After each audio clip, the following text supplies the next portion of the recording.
Jika kalian punya teman, kakak, ataupun orang tua yang berprofesi sebagai guru, coba kalian tanyakan gimana kondisi murid mereka sekarang. Pasti yang kalian dengar adalah keluhan betapa sulitnya memberikan semangat belajar kepada murid-murid mereka, sulitnya mengajar mereka, sulitnya memberikan nilai-nilai norma sosial kepada mereka. Saya guru BK dan saya sudah banyak melihat berbagai macam kasus pelanggaran yang dilakukan oleh murid. Merokok, bolos, bahkan tindakan kriminal. Jangankan tindakan melanggar, tata krama dan sopan santun pun kadangkala mereka nggak punya. Kalau kamu adalah murid dan sedang menonton video ini, coba kalian jawab pertanyaan saya. Saat dewasa kelak, kalian ingin menjadi orang yang seperti apa? Saya sudah menanyakan pertanyaan ini hampir ke semua murid yang saya ajar, mulai dari jenjang SMP hingga SMA. Jawaban mereka 90% nggak tahu. Murid kita disorientasi, nggak tahu mau jadi apa, nggak punya kemauan cari tahu mau jadi apa. Malas dan akhirnya ikut-ikutan. FOMO. Itulah alasan mengapa mahasiswa yang lulus kuliah 80% bekerja tidak sesuai dengan jurusan.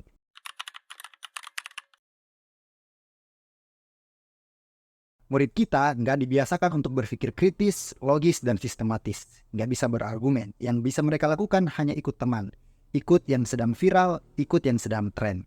Sering sekali, bukan cuma sekali dua kali. Siswa yang sedang melakukan konseling dengan saya, mereka nggak tahu alasan mereka melakukan sesuatu. Mereka bolos pelajaran, alasan mereka karena saya lihat teman saya bolos. Jadi saya juga ikutan bolos. Ngaco kan? Penyebabnya adalah mereka nggak punya tujuan. Jangankan tujuan hidup dan cita-cita. Sesimpel tujuan jangka pendek saja mereka nggak punya. Pengen lulus dengan nilai yang bagus, paham pelajaran matematika, pengen bisa bahasa Inggris, jago main gitar.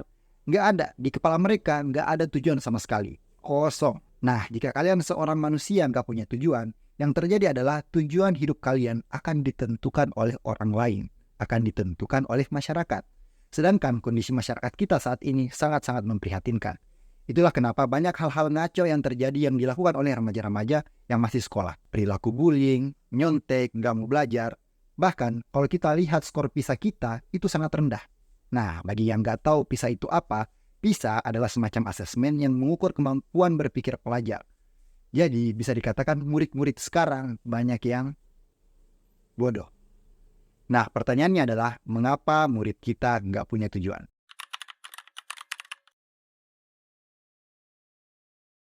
Pendidikan pertama yang diterima oleh seorang anak adalah pendidikan dari orang tua, dari ayah dan ibu.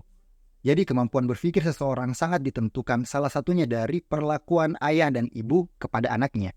Makanan apa yang diberikan, lingkungan rumahnya seperti apa, dan lain sebagainya. Sayangnya, di sekolah banyak orang tua yang gak bertanggung jawab. Para guru pasti sering mendengar kalimat ini. Anak saya terserah mau diapain, Bu. Di rumah juga dia gak mau dengerin saya. Saya capek. Orang tua capek mendidik anaknya dan memberikan tanggung jawab sepenuhnya kepada gurunya.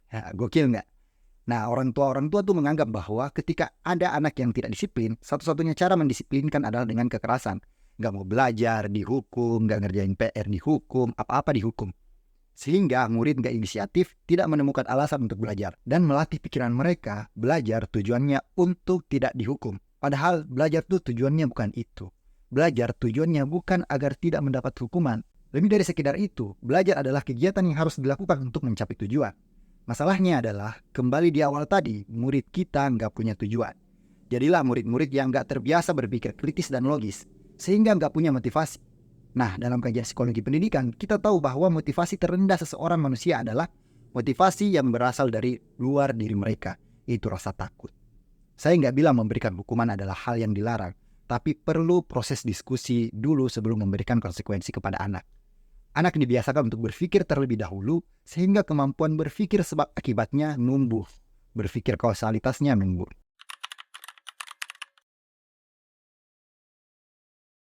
Murid takut di kelas karena pertama, karena orang tua, dan kedua adalah karena guru.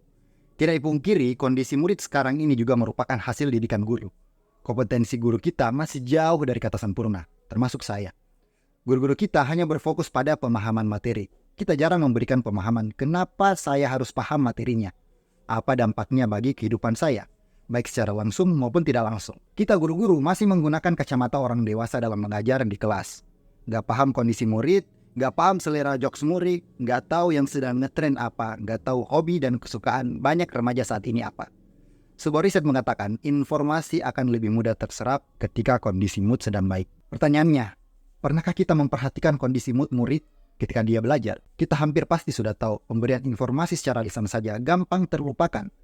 Tapi masih banyak oknum guru yang hanya mengajar menggunakan metode ceramah saja. Dan gokilnya, dengan metode mengajar ceramah, kita mengharapkan murid kita ahli di mata pelajaran kita. Gokil nggak?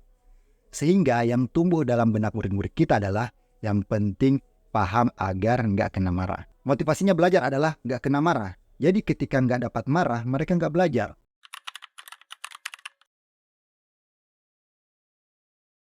Yang salah adalah kita semua.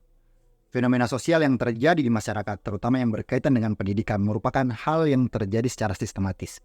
Jadi kondisi murid sekarang yang memprihatinkan adalah akumulasi kesalahan kita sebagai orang dewasa. Sekian.